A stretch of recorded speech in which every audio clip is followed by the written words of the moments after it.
যিনি শিষ্য জনাব পুতুল দেওয়ান আরো কঠিন করে জালালউদ্দিন খাঁ একজন সাধক তার একটি গানের মাধ্যমে আমার কাছে কিছু কথা রাখলেন। আমাদের মাঝে হাসি সরকার একজন শিল্পী আমার বোন আসছেন, সালাম রাখি তার কাছে। আর আমার কালাম ভাই দাদা ভাই প্রথমেই ওনাকে স্মরণ করছিলাম, উনি প্রয়োজনে পালাইছিল, এখন আসছেন। তো যা হোক, মানুষটা শিল্পীদের নিয়ে অনেক পরিশ্রম করে, এর জন্য আবারও সালাম রাখি। তো গানটার মধ্যে কবি জালালউদ্দিন খাঁ বলছে,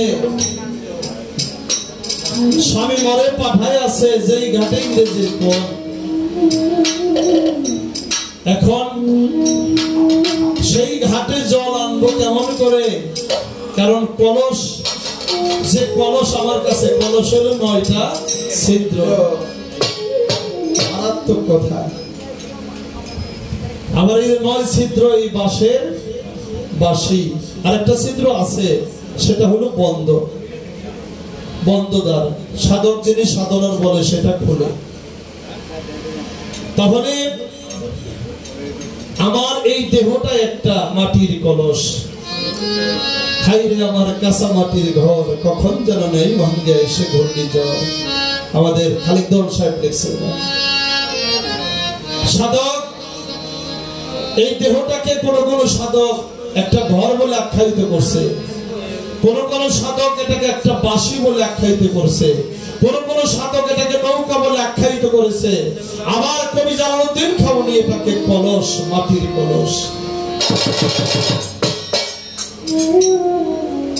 এই কলসে 9টা ছিদ্র, ছিদ্রগুলো আপনারা চেনেন তো। নাসরুদ, লাহুদ, মালকুত, জবরুদ, হাবুদ। এখানে মুখের মধ্যে একটা ছিদ্র, নাসিকাতে 2টা ছিদ্র, 2 কর্ণে 2টা ছিদ্র, 2 চোখে 2টা ছিদ্র, আর একটা হলো লিঙ্গ গুর্জ। কিন্তু এই ছিদ্রগুলোর মধ্যে মারাত্মক হলো, যেই ঘাটের কথা বলছে, মারাত্মক হলো নিচের তলায় যে একটা ছিদ্র আছে। তাই রাধা বল্লভ সরকার বলছে, নিচের তলা আটকাও কোষে, চাঁদ উঠবে তোর নীল আকাশে। সেই তালা আটকাইতে হলে রাধারমণের যিনি গুরু হরেন্দ্র দাসে বলে, রাধারমণ কই তোমারে একদিনও প্রেম ফুলের মধু খাইল না, এক বিন্দু পান করলে মধু তোমার কাজ চালাতে হবে না। তাই বাবা হরেন্দ্র দাসে বলে, রাধারমণ কই তোমারে প্রেম ফুলের মধু খাইল না, এক বিন্দু পান করলে মধু কাম চালা তোর দেহে। রবের একান্ত আয়াত অধীন হয়ে যাবে। 9টা ছিদ্র আটকাইতে হবে, তার মানে এই না এই চোখটাকে আমি বেঁধে দিলাম, নাসিকাটাকে আমি বেঁধে দিলাম, মুখ বন্ধ করে দিলাম না, আমাকে এই 9টা ছিদ্র আমার বাধ্য করতে হবে। 9টা ছিদ্র আমাকে বাধ্য করতে হবে। আমার এই কর্ণ দিয়া যেন আমি কখনো কথা না শুনি, গুরু বাক্য কি গুরু শুকুর গজুরি, আমি যেন গুরু কথা যেন আমার এই কর্ণ দিয়া শুনি। যেখানে গুরু নামের বদনাম হয় সেখানে যেন আমি না থাকি। আমার এই দুটি চোখ, আমি যেন আমার এই চোখ দিয়ে আমার কেরোসানকে শয়নে স্বপনে নিশি জাগরণে তাকে দেখি। যদি আমি তাকে দেখি তাহলে আমার চোখের জিকির হবে জিকরা আইনি। আইনি মানে চোখ। যখন আমি এই নাসিকা দ্বারা আমি আমার গুরুর দেওয়া নাম জপব, এক নাম সারবটে সকল নামের, সে নাম হারাম করে দোজক সবের, এখনই সে নাম করো মনেতে জপনা, দূর হয়ে যাবে তেরা সকল ভাব। যে নাম নিলে জীবের এত পাপ সারে, জীবের সাধ্য নাই জীবী অত পাপ করে। একটা শ্বাস প্রশ্বাসও যেন আমার বন্ধুর নাম ছাড়া ভেতরে না যায়, বাহিরে না আসে। তোমার এই মুখ দিয়া তোমার বন্ধুর প্রশংসা যেন কি যেখানেই যাই সেখানে যেন গুরু আলাপ হয়। গুরুতে যার কার্যকলাপ সবাই করে সে গুরুর আলাপ। এমন স্বভাব যার মধ্যে রয়েছে তার সঙ্গেই করিয়া সঙ্গ, হইয়া যাও তার অন্তরঙ্গ, প্রেমানন্দ যার মধ্যে রয়েছে। আর নিচের 2টা ছিদ্র সম্পর্কে আমি একটা গান করব, তো তার আগে বলি এই যে এগুলাকে বাধ্য করে একটা কাজ করতে হবে। একটা হলো মুরাকাবা। মুরাকাবায় গুরু আপনাকে বসা শিখাবে। যখন বসবেন আপনার এই 9টা ছিদ্র আপনার বাধ্য হবে এবং এগুলাকে বন্ধ করে কিভাবে বসতে হবে মুরাকাবায়। মুরাকাবা হলো ধ্যানে বসা আর মুশাহাদা হলো ধ্যান করা। সেই ধ্যানের মাধ্যমে আপনি আপনার বন্ধুকে রাজি খুশি করে তাকে সামনে, পূর্ণিমার চাঁদ যেমন তাকে তাকে দেখেন ঠিক তেমনি করে দেখবেন। কথাগুলো অনেক দামি কথা। সেই ঘাটে জল আনতে গেলে আমার শিষ্য পুতুল দেওয়ান বলছে আসা যাওয়ার যে রাস্তাটা, এই রাস্তাটা খুব পিছল রাস্তা। পিছল রাস্তায় তো হাঁটা যায় না। যারা গুরু প্রেমিক, কবি জালালউদ্দিন খান তার একটি গানে বলছে তুমি নরকেরই রাস্তা দিয়ে স্বর্গে চলে যাও, অমর হইবার ইচ্ছা থাকলে আগে মরণ ঔষধ খাও, যেইখানে তোর পিছলে পাও সেইখানেই উঠে দাঁড়াও। জালালউদ্দিন খান বলছে নরকের রাস্তা দিয়ে স্বর্গে যাইতে হয়। নরকের রাস্তা পারি না দিলে, দুঃখের সাগর পারি না দিলে কখনো সুখের সন্ধান মিলে না। তাই অমর হইবার ইচ্ছা থাকলে মরণ ঔষধ খাও, যেইখানে তোর পিছনে পাও সেইখানে আবার উঠে দাঁড়াও। গুরু পরীক্ষা দেয়, ঘাট পিছল করে দেয়, পড়ে যাও আবার উঠে দাঁড়াও। যাই যাবে মোর জাতি কোনো মান, তাতে ক্ষতি নেই যদি আমার প্রাণবন্ধুরে আমি পাই। সেই জলান্তে যাইয়া সাথে আছে অষ্ট সহচরী। সেটা হলো অষ্ট সহচরী বলতে পারেন আপনার বাবার চার মায়ের চার, হার মণি মগজ মণি, হার রগ মণি মগজ, বস্ত বস্ত লৌহ চামড়া, এই হলো 8। হতে পারে আপনার অষ্ট অঙ্গ, কি হতে পারে তালিমের ভাষা অষ্ট বাক, অষ্ট সহচরী। আর সেই 6 নারী যারা কুমন্ত্রণা দেয়, অসীম পথে জঙ্গলে নিয়ে যায়, এরা হলো 6টা রিপু, কাম ক্রোধ লোভ মোহ মাদ মাৎসর্য। 6টা রিপু, এরা কুমন্ত্রণা দিয়া আমাকে আপনাকে কুরাস্তায় নিয়ে যায়। তাই আমার গুরু নামের ধরি দিয়া ইমানি পাথর দিয়ে এদেরকে সই করে এদেরকে আমার বাধ্য করতে হবে। 6টা ইন্দ্রিয়, 10টা হইল কি 10টা ইন্দ্রিয় 6টা হলো রিপু, হাত পা চক্ষু কর্ণ ত্বক বা জিহ্বা লিঙ্গ করতে 10টা হলো ইন্দ্রিয়।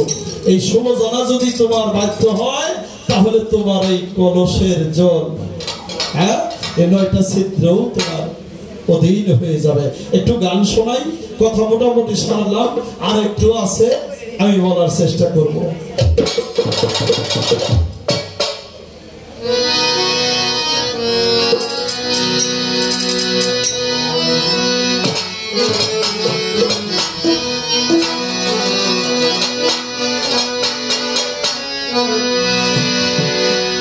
রসিকের নায়িকা সকল বিকার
লাগাইছে না, গুরু নামের গাবটাই নিজার এই মানব কলসে লাগাইছে।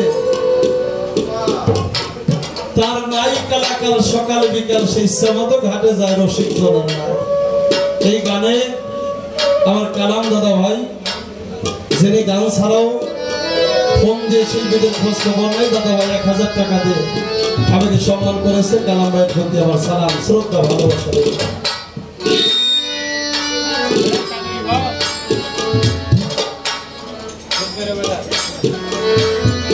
পঞ্চপ্রেমের প্রেমিক হয় যারা, গুরুর সাথে পঞ্চটা প্রেমই করতে হয়। সূক্ষ্ম শান্ত দাস্য বাৎসল্য মধুর। পঞ্চপ্রেমের প্রেমিক হয় যারা, ফুটে ওঠে নূর তাজেল্লা, তারাই মাকামে মাহমুদার মধ্যে নূর ঝলক দেয়। যারা দেখলে ভালো লাগে, মহব্বত করতে ইচ্ছা করে, মনে লয় ওই রূপে বিমোহিত হয়ে আমি ডুবে থাকি। এই দুনিয়াদারি ভুল হয়ে যায়। পঞ্চপ্রেমের প্রেমিক হয় যারা, ফুটে ওঠে নূর তাজেল্লা, নূরের চেহারা, রূপের সাথে রূপ মিশাইয়া অনায়াসে পারি হয়ে যায়। রসিক এই পর থেকে যখন ওপরে পারি জমায়, এই দেহের 6টা রিপু তার বাদ্য তারা গুণ করে, 10টা ইন্দ্রিয় তার দ্বার বৈঠাবায়। ওই নৌকা ওই কলসে কি আর বাটি যায় না, উজান চলে, ঊর্ধ্বগতি হয়ে যায়। গোসাই মদন মোহন কয় ভাবিয়া, এমন রসিক কয়জন পাওয়া যায়, ওরে পাইলে আমি ওর চরণেই পড়ে থাকতাম, আমি জন্ম জন্মান্তরের জন্য ওর দাসী হয়ে যেতাম। কবি জালালউদ্দিন খাঁ বলেছে, সমতি আর কুমতি ঝগড়া করে। হ্যাঁ, করবি তো। এই দেহের মধ্যে এই দুইটা নারী ঝগড়া করে, একটা হলো অসতী কুমতি, আর একটা হইল সমতি। তাই যার মধ্যে নফস আম্বারা জাগ্রত হয়ে যায়, ওই কুমতি নারীর শক্তি বাইরে যায়। তাই যারা প্রিয় মুর্শিদ ধরা মানুষ,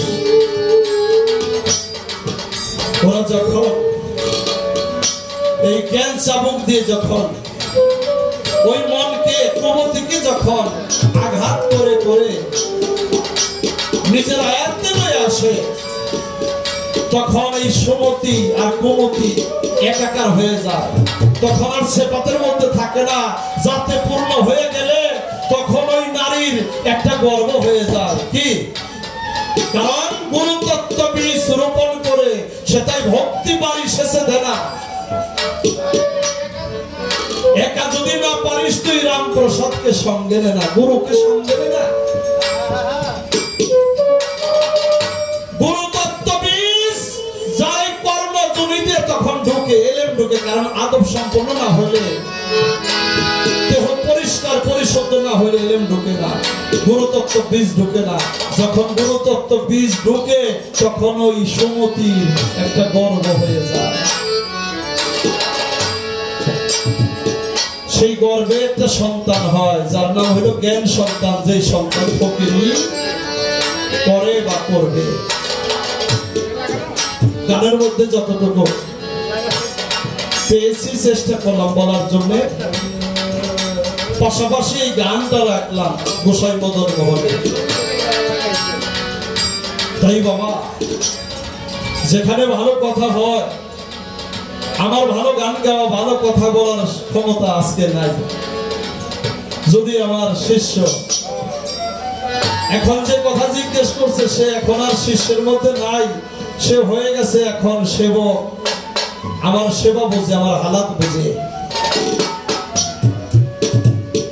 যে স্ত্রী তার স্বামীর হালাত বোঝে না, বাড়িতে আসলে স্বামীর মুখের দিকে তাকায় না, মুখের দিকে তাকাইলে স্ত্রী যিনি সহধর্মিনী অর্ধাঙ্গিনী, তিনি বুঝে আমার স্বামীর মনটা কেমন, এই সময় কোন ব্যবহার তার সাথে করতে হবে। যে বুঝে না ও মনটা কি, রশিদ সরকার বলছে বিয়ে করলে বউ পাওয়া যায় না রে, নিগুর সাথে মিলে না। বিয়ে করলে বউ পাওয়া যায়, কিন্তু নিগুর সাথী মিলে না।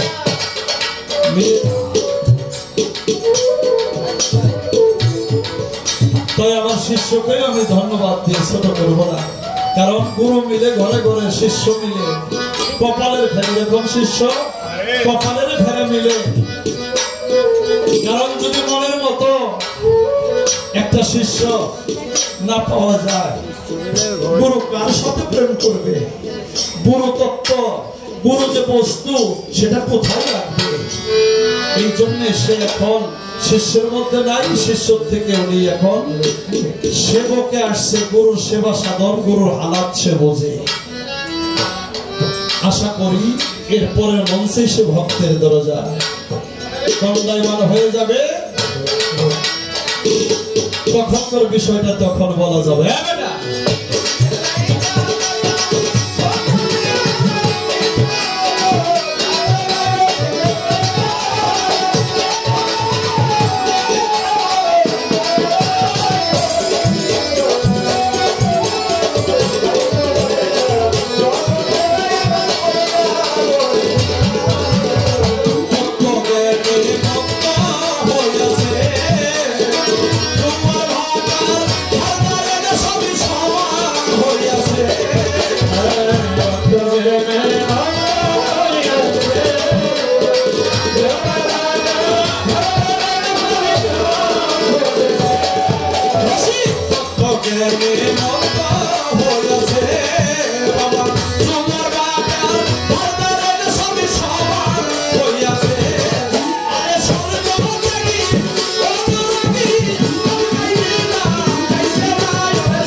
গুরু প্রেমটা হলো গুরু তার শিষ্যকে পুরা দেয়। যার কপাল ভালো সে পুরাই টিকে, আর যে গুরুকে ভুল বুঝে সে আর গুরুর দেশে, গুরুর চরণ দাসী হয়ে থাকতে পারে না। আমি ঘটনা বলি না, ছোট্ট করে শুধু বলি। আমার হযরত বড় পীর মাহবুবে সুবহানী কুতুবে রাব্বানী গাউসে সামদানি নূরে ইয়াজদানি আব্দুল কাদের জিলানী, আমার হযরত বড় পীরের বাড়িতে জানেন, হযরত বড় পীরের কাছে মুরিদ হইয়া একজন আমার হযরত বড় পীরের এক ভক্ত গোলামি করে, ঘোড়ার ঘাস কাটে, আমার বড় পীরের গোসলাদি করায়, বড় পীরকে না খাওয়াইয়া ওই ভক্ত খায় না, বিনিময়ে এই যে কাজকর্ম করে কোনো টাকা পয়সা, শুধু দুবেলা দুমুঠো খায়, কারণ বেঁচে থাকতে হবে তো। 18 বছর এমনি করে যখন চলে যায়, ওই ভক্তের সামনে দেখে কত চোর ডাকাত, তাদেরকে উনি বুকের মধ্যে চাপ দিয়া রাব্বি জিদনি ইলমা, সিস্তান শহরের কুতুব বানিয়ে দিল এক চোরকে। এই ঘটনা আপনারা জানেন। হযরত বড় পীর যখন ওই চোরাকে ধইরা বুকে চাপ দেয়, চোরাই বলে আমি যেন কেমন গেলাম হইয়া, 14 ভুবন দেখলাম আমি এক জায়গায়। 18 বছর পরে হযরত বড় পীরকে বলে ওই ভক্ত, বাবা আমার চোখের সামনে কত চোর ডাকাতকে ওলিয়া ওলিয়া বানিয়ে দিলে, কুতুব বানিয়ে দিলে, আমি 18টা বছর আপনার গোলামি করলাম, বিনিময়ে কি আমি কিছুই পাইলাম না? আফসোস করে কথাটা পীরের কাছে বলছে, বাবা আমি কোনোদিন কিছু চাই নাই, তো আমার প্রতি কি তোমার নেক নজর পড়ে না? আমি 18টা বছর তোমার গোলামি করি, আমি কি কিছু পাইতে পারি না? আমার হযরত বড় পীর কথা শুনে কথা বলে না, মুস্কি মুস্কি হাসে। আর ওই ভক্তের রাগ হয়ে গেল, কি রে কত চোর ডাকাতকে ওলিয়া উলিয়া বানিয়ে দিল, আর আমি 18টা বছর গোলামি করলাম, বিনিময়ে আমি কিছু চাইলাম, প্রতি উত্তরে আমার দয়াল কিছুই বলল না, আমি আর এই বাড়িতে থাকবো না। হযরত বড় পীরকে বলে, আমি আর তোমার বাড়িতে থাকবো না, কারণ তোমার বিচার নাই, ইনসাফ নাই। 18টা বছর গোলামি করলাম, আমি কিছু চাইছি, তুমি চুপ করে থাকো, কথা বলো না, আমি আর গোলামি করবো না, আমি চলে যাব। আমার বড় পীর কিছুই বলে না, ভক্ত চলে যায় বাড়ি ছেড়ে। কিছু দূর যায় দাঁড়ায় অভিশাপ করে, আমার যখন কিছুই দিল না, আমি এত বছর গোলামি করলাম। বড় পীরের বাড়ি আগুন লাগে পুইরা ছারখার হয়ে যা, মুখ দিয়ে বলা মাত্রই তাকায় দেখে বড় পীরের বাড়িতে আগুন লেগে গেছে। যখন আগুন লেগে গেছে, ওর মায়া লেগে গেছে, হায় হায় আমার হুজুর তো হুজরা ঘরে বসে বসে কোরআন তেলাওয়াত করে, সে যদি না বেরোতে পারে আগুনে পুড়ে মারা যাবে। মায়া লাগছে, দৌড়ে যায় ডাকাডাকি করে, কে কোথায় আছো দরবারে, যাদের তার হাতে যা আছে নিয়ে তোমরা পানি ঢেলে আগুন নিবাও। আর আমার হযরত বড় পীরকে ডেকে ডেকে বলে, দয়াল আপনি ঘর থেকে বের হন, তবে হইলে পুইরা মারা যাবে। আমার হযরত বড় পীর দুইটা চোখের পানি ছেড়ে দিয়ে কয়, ভক্তরে এই আগুন দুনিয়ার পানিতে নিভবে না, এটা ভক্তের লাগানো আগুন, যে এই আগুন লাগাইছে ও যদি নিভতে কয় তাহলে পানি লাগবে না, এমনি নিভে যাবে। তখন ভক্তের জ্ঞান ফিরে আসলো, ও বুঝতে পারলো আগুন তো আমি লাগতে কইছি।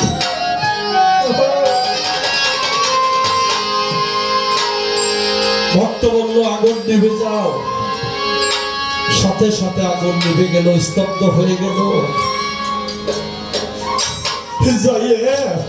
ভক্ত যাইয়া পীরের পায়ে পড়ে গেছে, দুইটা পা বুকের মধ্যে জড়িয়ে ধরে হাম করে কাঁদে আর বলে, দয়াল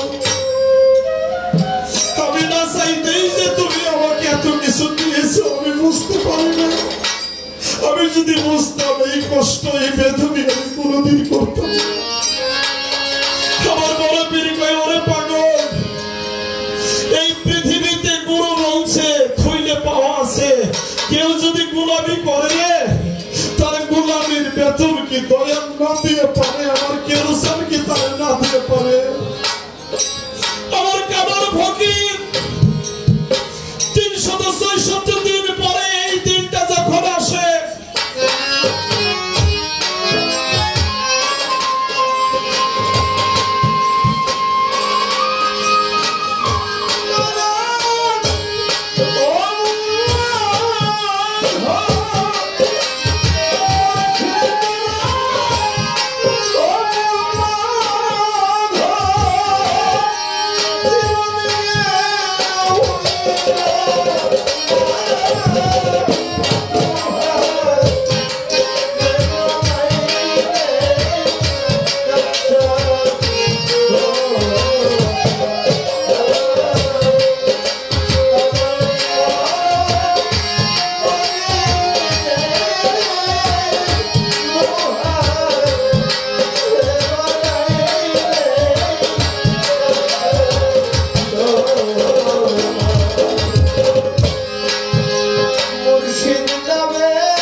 তখন মুর্শিদের সে মাঝখানে দল হয়ে যায়, মুর্শিদের দূরে থাকে না।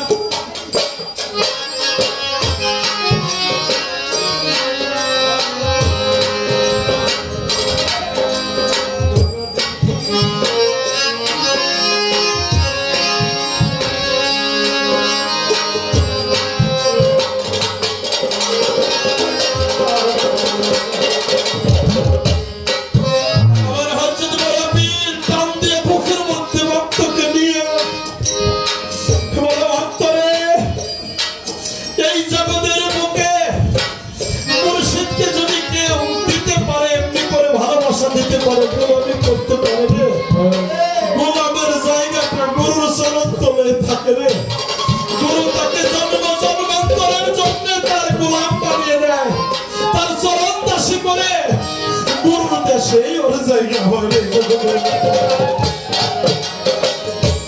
আজকে আমার কামাল চাঁদকে আমি দেখছি, আমি কেরোসানকে দেখি নাই।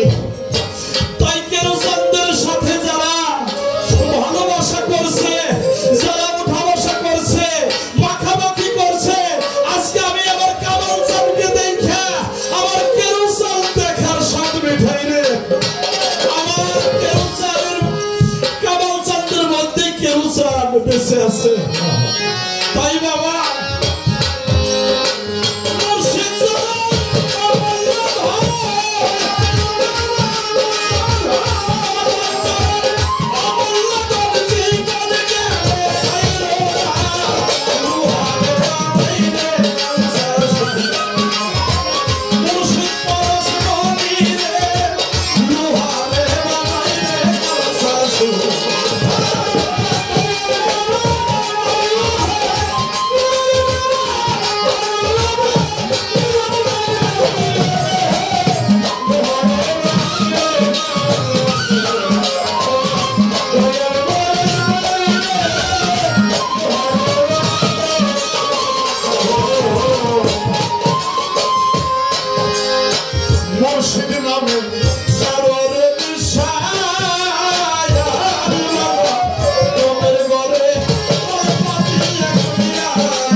গুরুত্বপূর্ণ যে বিষয় আলাপ আলোচনা করেছেন,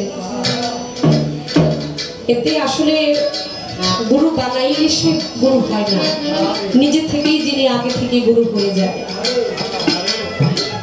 গুরু তখনই হওয়া যায় যদি একজন গুরুর সুদৃষ্টি তার ভক্তের প্রতি থাকে। আর আমার মনের দরদে তিনি তেমনই একজন ভক্ত সেই গুরুর কাছে, যদি তিনি আমার জন্য আজকে গুরু, শুধু আজকেই গুরু নয়, আমি আগেই বলেছি যাকে আমি শ্রদ্ধা করি, যার কথা গান আমি খুব ভালোবাসি, পছন্দ করি, অবশ্যই তিনি এমনিতেই আমার কাছে, আমার সর্বসময় তিনি আমার একজন গুরু। তাই গুরুর গুরুত্বপূর্ণ যে আলাপ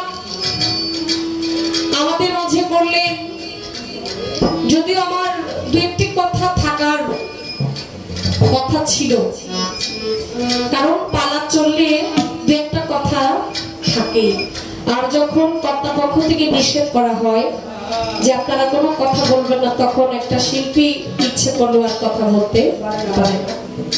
যেহেতু কর্তাই আদেশ করেছেন যে আর কোনো কথার দরকার নাই, আপনারা শুধু গান করবেন, তো আমি গানগুলো সেভাবেই করব। তবে আমার ইচ্ছা ছিল যে আমি অন্য আরেকটি গান করব, কিন্তু যারা আসলে গান প্রেমিক মানুষ, যারা সবসময় চেষ্টা করে যে আমরা শিল্পীদেরকে কিভাবে ভালোবাসবো, কিভাবে মূল্যায়ন করব, সেভাবেই আমার কামান দরদি মূল্যায়ন করে, তো তার একটা গানের আবদার আছে, আমি চেষ্টা করবো সেই গানটি করার জন্য।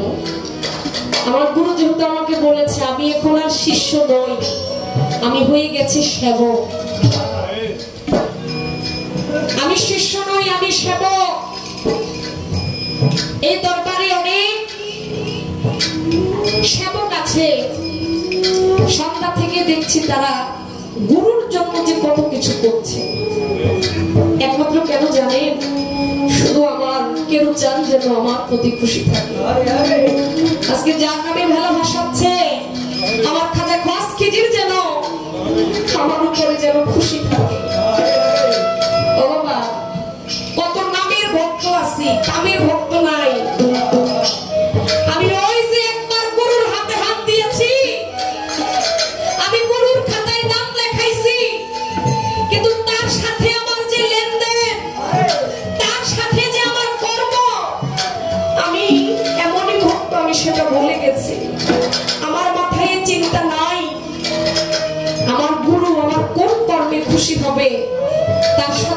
কি প্রেম করতে হবে, নামের ভক্ত আর কি। ওই যে মুরিদ হইছি, বায়াত হইছি, এই যে আইলাম, আর তার সাথে আমার দেখা সাক্ষাৎ নাই। শুনছি বছরে ওই দিন আমার দয়ালের বাড়িতে ওরস হইতেছে, তরিকার একটা ভাইরে ডাক দিয়া দিলাম মুখ করে, ভাই লও এখানে 10,000 টাকা আছে, দিয়া দিও আমার গুরুর দরবারে, সিন্নি পাকাইতে জানো আমার এই 10,000 টাকা দেওয়া হয়, দিয়া দিও। এটাকে মূলত গুরু ভক্তের প্রেম না।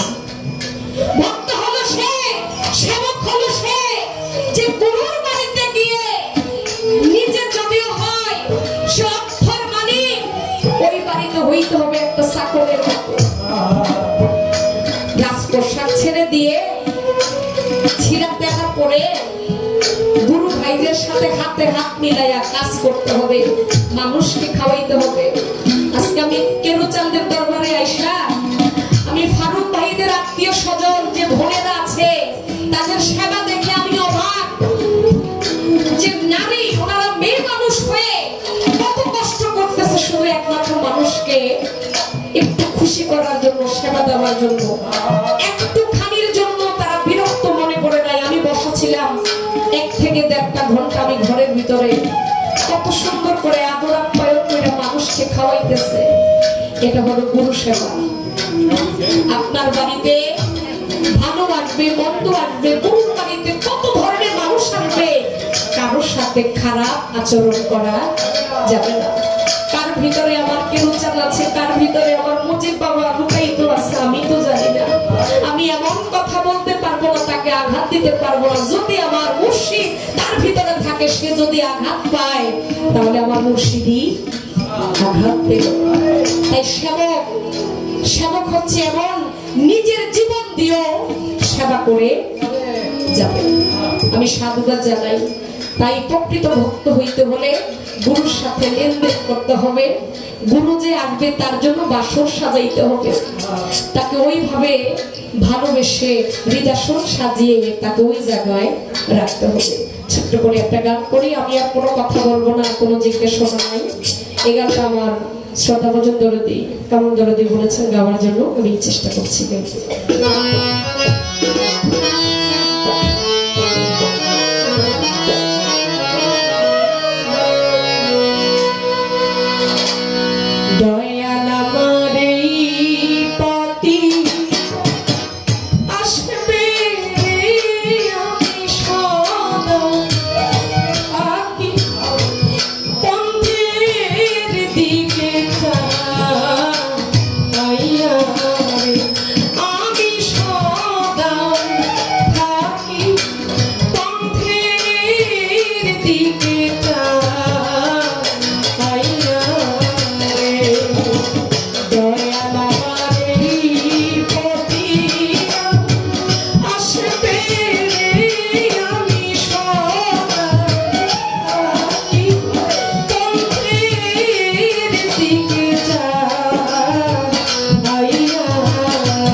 দয়া